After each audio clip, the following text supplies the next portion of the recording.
Hello বন্ধুজন, ফেস্টিভ্যালের সময় চলে আসছে। আর গাজরের হালুয়া শীতের দিনে না খেলে মনে হয় না আমরা শীতটাকে ভালো করে এনজয় করেছি। প্রত্যেক দিন এই হালুয়াটাকে একটু গরম করে খেতে ইচ্ছে করে।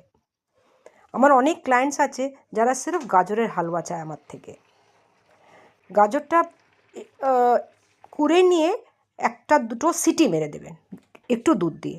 তারপর ভালো যে ঘন দুধ বাজার থেকে কিনে নিয়ে এসে ওটাকে ফোটাবেন।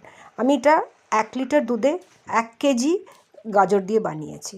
খোয়া 250। খোয়াটা একটু বেশি দিলে টেস্টটা ভীষণ ভালো আসবে, মনে হবে বাজার থেকে কিনে খেয়েছি। তারপরে যখন দুধটা শুকিয়ে আসবে, তার মানে এই সময় আমরা ঘিটা দেবো। ভালো করে ঘিটা দিয়ে নাড়াবেন আর তেল তেল ভাবটা চলে আসবে, তার মানে আমার হালুয়া রেডি। এবার অন্য আরেকটা জায়গায় আমি কাজুটা ঘি দিয়ে ভাজলাম, ওটাও অ্যাড করে দিলাম। তারপরে একটু আরও 5-7 মিনিট ফ্রাই করবেন, একদম রেডি। আমি তো পরোটা দিয়ে খেতে আমার ভীষণ ভাল লাগে। আর সিরাপ হচ্ছে জানো কিসের? ডেটসের। উফ, আমি চিনি বেশি দিইনি।